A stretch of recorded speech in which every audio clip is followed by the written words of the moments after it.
ಭಾರತ ಸಂವಿಧಾನ ಸುಮಾರು 1,45,000 ಪದಗಳನ್ನು ಹೊಂದಿದೆ. ಭಾರತದ ಪ್ರಜೆಗಳಾದ ನಾವು ಭಾರತವನ್ನು ಸಾರ್ವಭೌಮ ಪ್ರಜಾಪ್ರಭುತ್ವ ಗಣರಾಜ್ಯವನ್ನಾಗಿ ರೂಪಿಸುವುದಕ್ಕಾಗಿ ಮತ್ತು ಆರಂಭಗೊಳ್ಳುವ ಈ ದೇಶದ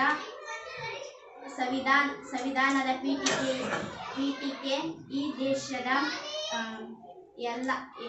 ದೇಶದ ಎಲ್ಲ ಚಿತ್ರಗಳನ್ನು ಸಂಕ್ಷಿಪ್ತವಾಗಿ ಒಳಗೊಂಡಿದೆ.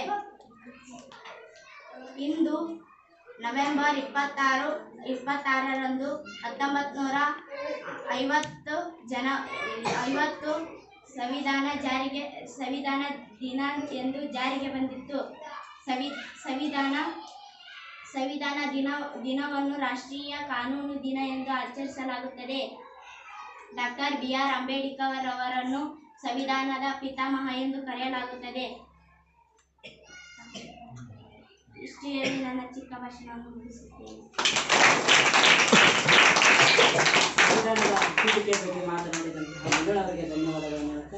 ಸಹೋದರ ಸಹೋದರಿಯರೇ, ಎಲ್ಲರಿಗೂ ಶುಭೋದಯ ಮತ್ತು ಸಂವಿಧಾನ ದಿನಾಚರಣೆಯ ಶುಭಾಶಯಗಳು.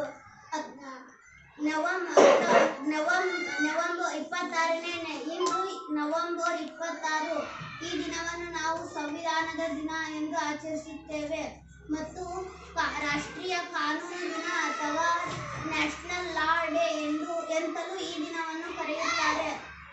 ನಮ್ಮ ಸಂವಿಧಾನವು ವಿಶ್ವದ ಅತಿದೊಡ್ಡ ಲಿಖಿತ ಸಂವಿಧಾನವಾಗಿದೆ. ನಮ್ಮ 1949 ನಮ್ಮ ಸಂವಿಧಾನವನ್ನು ಅಳವಡಿಸಿಕೊಳ್ಳಲಾಯಿತು ಮತ್ತು ನಮ್ಮ ಸಂವಿಧಾನ ರಚನೆಯಾಗಿ ಇಂದಿಗೆ 74 ವರ್ಷಗಳಾದವು ಮತ್ತು ಡಾಕ್ಟರ್ ಬಿ.ಆರ್. ಅಂಬೇಡ್ಕರ್ ಅವರು ನಮ್ಮ ಸಂವಿಧಾನವನ್ನು ರಚನೆ ಮಾಡಿದ್ದಾರೆ ಮತ್ತು ಅವರನ್ನು ಸಂವಿಧಾನದ ಶಿಲ್ಪಿ ಎಂದು ಕರೆಯುತ್ತಾರೆ. Doctor B R. ಅಂಬೇಡ್ಕರ್ ಅವರನ್ನು ಗೌರವಿಸುವ ಉದ್ದೇಶದಿಂದ ನಾವು ಸಂವಿಧಾನ ದಿನಾಚರಣೆಯನ್ನು ಆಚರಿಸುತ್ತೇವೆ. ಇಷ್ಟು ಹೇಳಿ ನನ್ನ ಭಾಷಣಕ್ಕೆ ವಿರಾಮ ನೀಡುತ್ತೇನೆ. ಧನ್ಯವಾದಗಳು.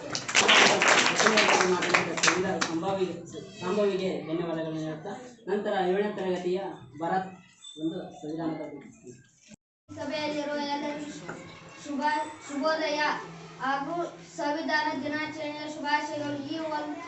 ಈ ಒಂದು ಸಂವಿಧಾನ ವರ್ಷ ನವೆಂಬರ್ 26ರಂದು ಭಾರತದ ಸಂವಿಧಾನ ದಿನಾಚರಣೆಯಿಂದ ಆಚರಿಸುತ್ತೇವೆ. ನವೆಂಬರ್ 26 ಸ್ವತಂತ್ರ ಭಾರತದ ಇತಿಹಾಸದಲ್ಲಿ ತನ್ನದೇ ಆದ ಪ್ರಾಮುಖ್ಯತೆಯನ್ನು ಹೊಂದಿದೆ.